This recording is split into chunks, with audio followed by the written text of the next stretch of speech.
राधे राधे आप सभी को। हम आचार्य अभिषेक मिश्रा आज आप सभी को छठ व्रत के बारे में बताएंगे।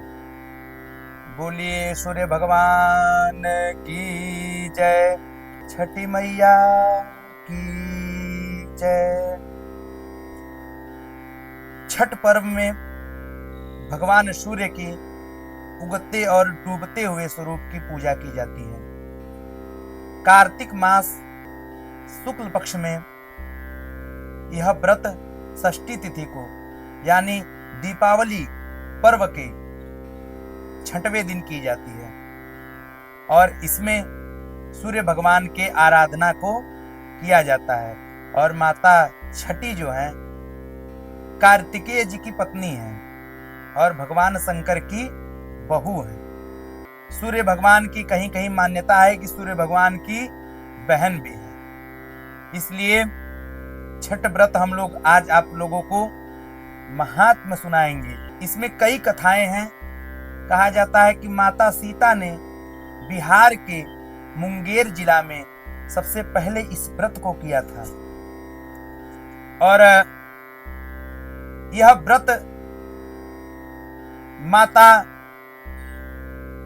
अपने पुत्र के उत्तम स्वास्थ्य की कामना के लिए करते हैं। बहुत जन्मों का जब भाग्य उदय होता है तो इस व्रत को करने का सौभाग्य आपको प्राप्त होता है। कहा गया है कि भाग्योदय न बहुजन्म समर्चितेन, बहुत जन्मों का जब भाग्य उदय होता है तो इस व्रत को करने का सौभाग्य प्राप्त होता है। देखिए क्या होता है ना, उगते हुए सूर्य को जल देने से। अब प्रश्न यहाँ पर आता है कि उगते हुए सूर्य को अर्घ देने से क्या लाभ होता है।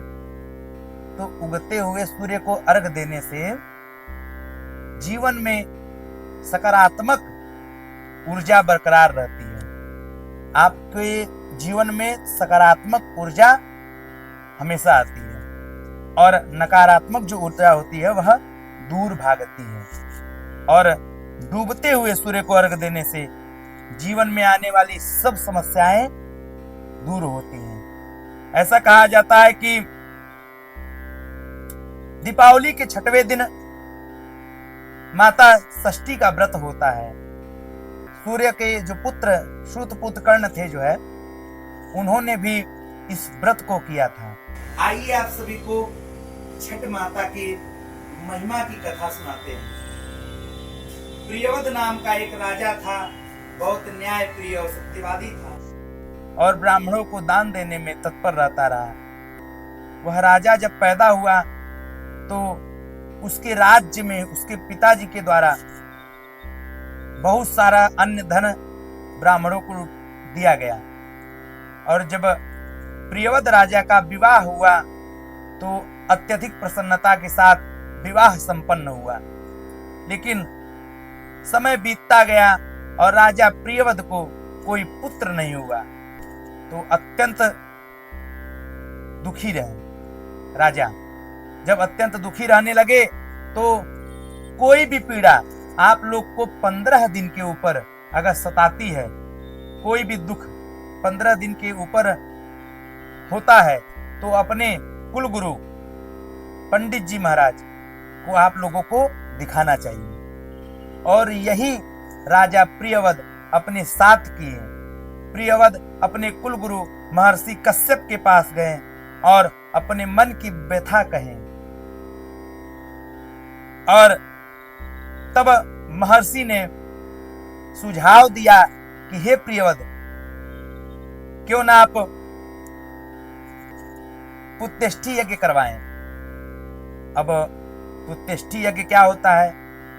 एक यज्ञ इस प्रकार का यज्ञ होता है जिसमें खीर की आहुति दी जाती है और खीर का ही प्रसाद ग्रहण करने से जो फल मिलता है उससे पुत्र रत्न की प्राप्ति होती है। तो महर्षि कश्यप ने प्रियवत को सुझाव दिया कि हे प्रियवत, आप पुत्यष्टि यज्ञ करवाइए। तब अब पुत्यष्टि यज्ञ के बारे में सुन करके राजा प्रियवद को बड़ा सुख की अनुभूति हुई कि मैं यह पुत्र का प्राप्त होने वाला यज्ञ करवा लेता हूं, शायद मुझे प्रसन्नता की प्राप्ति हो जाए, मुझे पुत्र की प्राप्ति हो जाए। अब यज्ञ शुरू हुआ और 9 दिन के पश्चात यज्ञ की पूर्णाहुति होने लगी। तो पूर्णाहुति में खीर का प्रसाद प्रियवद की पत्नी मलिनी को दिया गया और उस प्रसाद को खा करके मलिनी को एक सुंदर सुपुत्र प्राप्त हुआ। लेकिन सुंदर सुपुत्र प्राप्त होने के पश्चात प्रियवद काफी खुशी हो गया, लेकिन वह खुशी ज्यादा दिन तक नहीं रही। जानते क्यों नहीं रही? इसलिए नहीं रही कि प्रियवद का पुत्र जो था वह मृतक पैदा हुआ, वह क्षणिक मात्र सुख था। आपके जीवन में जब सुख आना रहेगा तो लाख दुख आता है, लेकिन सुख की प्राप्ति होगी। अगर आपके जीवन में दुख आना रहेगा तो आप कितना भी सुखी रहेंगे, दुख आपको प्राप्त होना ही होना है। इसलिए अच्छा कर्म करिए, शायद आपको प्रसन्नता की प्राप्ति हो। अब बालक जो है मृतक पैदा हुआ। राजा रानी प्रियवद जो राजा था और उनकी पत्नी मलिनी जो थी, वह उसको लेकर के शमशान के ओर चल दिए। अब प्रियवद जो थे राजा, वो क्या किए कि बोले कि हम भी आत्मदाह करेंगे पुत्र के साथ। प्राण त्यागने के लिए व्याकुल हो गए।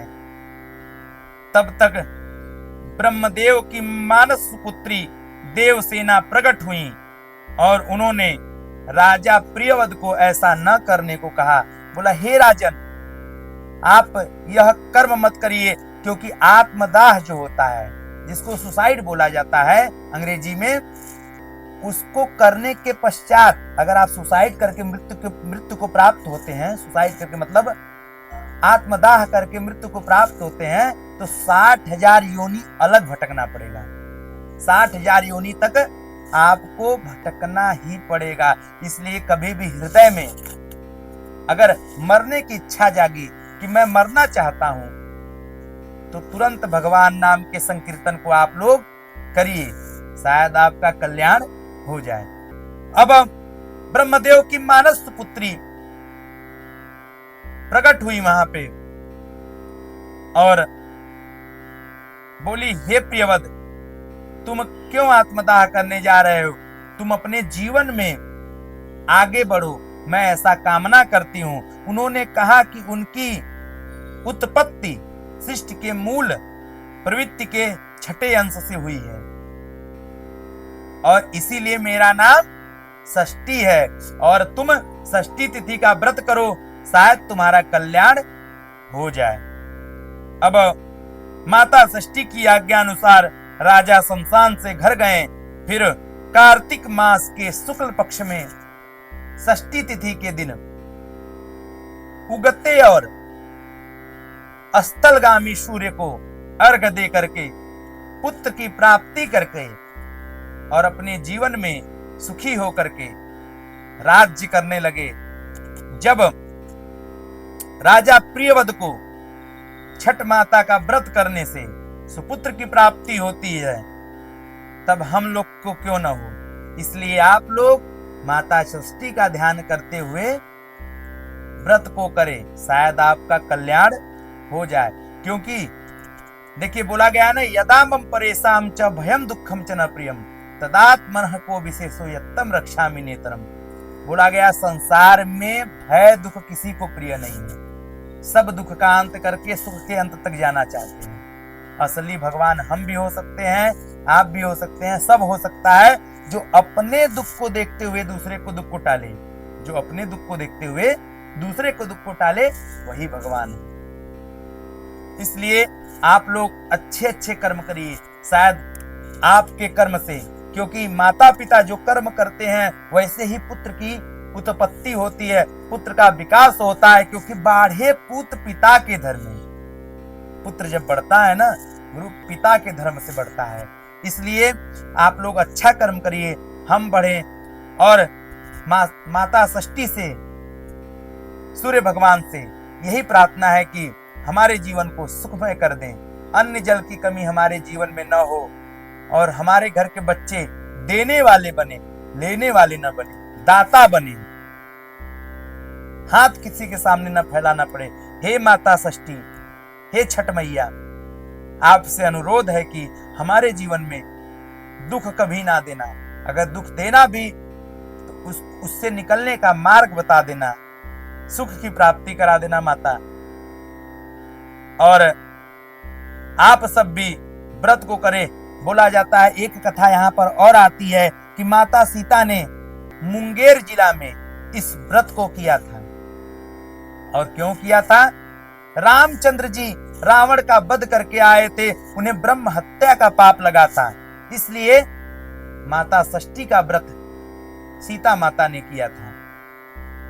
और यहाँ पे एक घटना और आती है कि जो कर्ण थे, उन्होंने एक पैर पे खड़ा होकर के सूर्य भगवान की आराधना की थी।